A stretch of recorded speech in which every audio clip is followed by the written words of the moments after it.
Hi friends, ಆದಿ ಘರ್ ಚಲೋ YouTube ಚಾನಲ್ಗೆ ತಮ್ಮೆಲ್ಲರಿಗೂ ಸ್ವಾಗತ ಸುಸ್ವಾಗತ.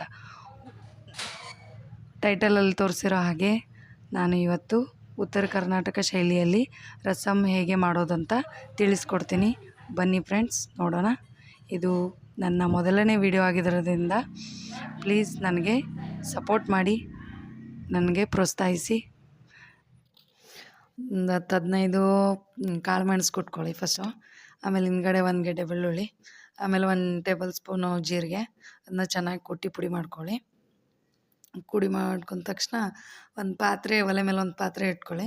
ಅದು ಬಿಸಿ ಆದ ತಕ್ಷಣ 3 ಟೇಬಲ್ ಸ್ಪೂನ್ ಎಣ್ಣೆ ಹಾಕ್ಕೊಳ್ಳಿ. ಹಾಕ್ಕೊಂಡು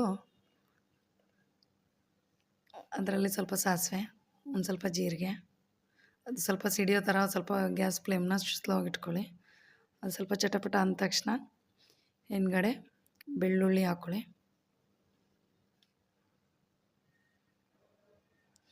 ಇದು ಕುಡಿಯೋದ್ರಿಂದ ಏನಾಗುತ್ತೆ ಅಂದರೆ ಹೊಟ್ಟೆ ಉಬ್ಬರ ಇರುತ್ತೆ ನೋಡಿ, ಅದು ಕ್ಲಿಯರ್ ಆಗುತ್ತೆ. ಮೋಷನ್ ಆಗಿಲ್ಲ ಅಂದ್ರೂ ಮೋಷನ್ನು ಕ್ಲಿಯರ್ ಆಗುತ್ತೆ. ಚಿಕ್ಕ ಮಕ್ಕಳಿಗೆ ಒಳ್ಳೆಯದು. ಆಮೇಲೆ ಬೆಳ್ಳುಳ್ಳಿ ಹಾಕ್ಕೊಳ್ಳಿ. ಬೆಳ್ಳುಳ್ಳಿ ಸ್ವಲ್ಪ ಕೆಂಪಾದ ತಕ್ಷಣ ಒಂದು 2 ಒಣಮೆಣಸು, ಕೆಂಪು ಮೆಣಸು, ಆಮೇಲೆ ಹಿಂದ್ಗಡೆ ಒಂದು 4-5 ಕರಿಬೇವೆಲೆ. ಅದು ಚಟಪಟ ಅಂದ ತಕ್ಷಣ ಸ್ವಲ್ಪ ಅದನ್ನು ಹುರ್ಕೊಳ್ಳಿ, ಚೆನ್ನಾಗಿ ಸೌಟಾಡಿಸ್ಕೊಳ್ಳಿ. ಫ್ಲೇಮ್ನ ಲೋ ಅಲ್ಲಿ ಇಟ್ಕೊಳ್ಳಿ, ಇಲ್ಲಾಂದರೆ ಸೀದೋಗ್ಬಿಡುತ್ತೆ. ಅದಾದ ತಕ್ಷಣ ಚಿಕ್ಕ ಮಕ್ಳು ಕೊಟ್ರೂ ಒಳ್ಳೆಯದು. ಹೊರಗಡೆದ್ದು ಪ್ಯಾಕೆಟದ್ದೆಲ್ಲ ಸಿಗುತ್ತಲ್ಲ, ಅದನ್ನೆಲ್ಲ ಕೊಡೋದು ತಪ್ಪು. ಆದಮೇಲೆ ಹಿಂದ್ಗಡೆ ಅದು ಕಾಳುಮೆಣಸು ಪೌಡ್ರ್ ಮಾಡ್ಕೊಂಡಿರ್ತೀವಲ್ಲ ಕುಟ್ಟಿ ಪುಡಿ, ಅದನ್ನು ಸೇರಿಸ್ಕೊಳ್ಳಿ. ಹಿಂದ್ಗಡೆ ಜೀರಿಗೆ ಪೌಡ್ರು, ಅದನ್ನು ಕುಟ್ಟಿಟ್ಕೊಂಡಿರ್ತೀವಲ್ಲ ಅದನ್ನು ಸೇರಿಸ್ಕೊಳ್ಳಿ.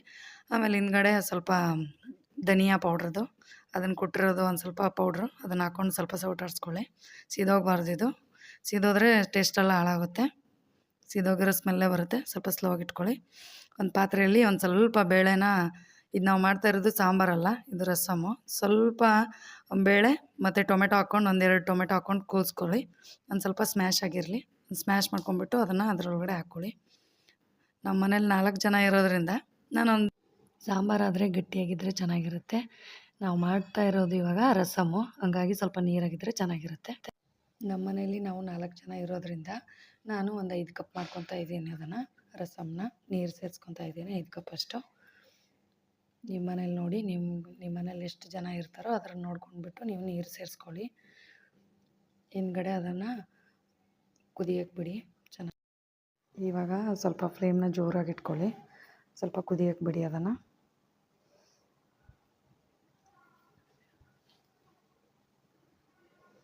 ಸ್ವಲ್ಪ ಅರಿಶಿನ ಪುಡಿ ಸೇರಿಸ್ಕೊಳ್ಳಿ.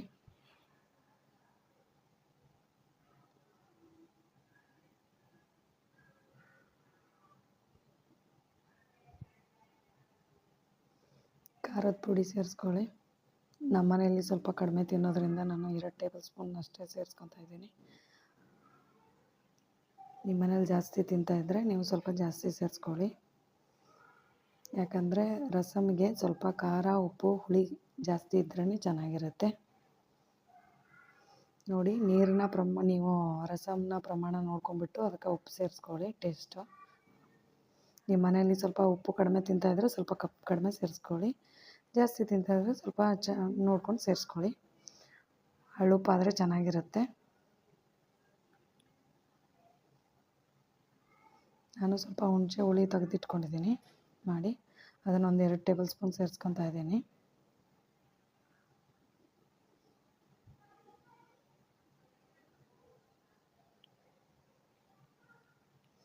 ಗ್ಯಾಸ್ ಫ್ಲೇಮ್ನ ಜೋರಾಗಿಟ್ಕೊಳ್ಳಿ.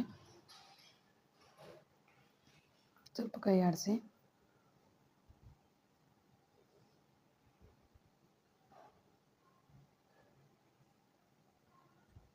ಸ್ವಲ್ಪ ಹೆಚ್ಚು ಕಟ್ ಮಾಡಿ ಇಟ್ಕೊಂಡಿರೋ ಕೊತ್ತಂಬರಿ ಸೊಪ್ಪನ್ನ ಸೇರಿಸ್ಕೊಳ್ಳಿ.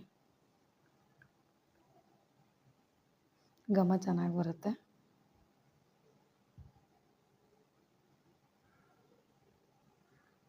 ಚೆನ್ನಾಗಿ ಕುದಿಯೋಕ್ಕೆ ಬಿಡಿ. ಫ್ಲೇಮ್ನ ಜೋರಾಗಿ ಮಾಡ್ಕೊಳ್ಳಿ.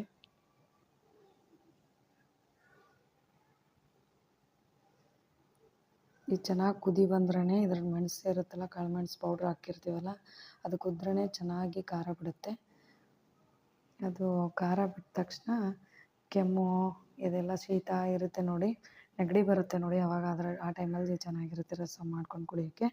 ಈವ್ನಿಂಗು ಯಾರನ್ನ ಡಯಟಿಂಗ್ ಅದು ಮಾಡ್ತಾಯಿದ್ರೆ ಅವ್ರಿಗೆ ಕುಡಿಯೋಕ್ಕೆ ಚೆನ್ನಾಗಿರುತ್ತೆ. 1 ಬೌಲ್ 2 ಬೌಲ್ ಕುಡಿದ್ಬಿಟ್ರೆ ಹೊಟ್ಟೆ ತುಂಬುತ್ತೆ ಮತ್ತು ಹೊಟ್ಟೆ ಉಬ್ರನೂ ಕಡಿಮೆ ಆಗುತ್ತೆ.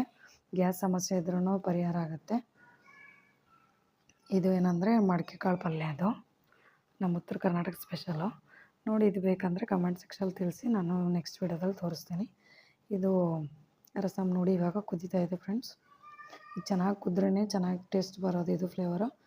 ಹಿಂದ್ಗಡೆ ನಾವು ಹುಳಿ ಹಾಕಿರ್ತೀವಲ್ಲ, ಸ್ವಲ್ಪ ಬೆಲ್ಲ ಸೇರಿಸ್ಕೊಳ್ಳಿ. ಬೆಲ್ಲ ಸೇರಿಸ್ಕೊಂಡು ಸ್ವಲ್ಪ ಚೆನ್ನಾಗಿ ಕುದಿಯೋಕೆ ಬಿಡಿ. ಕುದ ತಕ್ಷಣ ರೆಡಿ ಆಯಿತು ನೋಡಿ. 5 ನಿಮಿಷದಲ್ಲಿ ಇದು ರೆಡಿ ಆಗುತ್ತೆ. ರಸಮ್ ಇವಾಗ ಸವಿಯಲು ಸಿದ್ಧವಾಗಿದೆ. ಇದೇ ಥರ ನನಗೆ ನೀವು ಸಪೋರ್ಟ್ ಮಾಡ್ತಾಯಿರಿ. ಅಂದರೆ ನಾನು ಹೆಲ್ತ್ ಟಿಪ್ಸ್ನ ಕೊಡ್ತಾಯಿರ್ತೀನಿ ಅಡುಗೆಯಲ್ಲಿ. ಸಪೋರ್ಟ್ ಮಾಡಿ, ಶೇರ್ ಮಾಡಿ, ಲೈಕ್ ಮಾಡಿ, ಸಬ್ಸ್ಕ್ರೈಬ್ ಮಾಡಿ. ಇದೇ ಥರ ನನಗೆ ಪ್ರೋತ್ಸಾಹ ಕೊಡಿ. ಕಮೆಂಟ್ಸ್ ಮಾಡಿ ತಿಳಿಸಿ ನನಗೆ ಹೇಗಾಯಿತು ಅಂತ.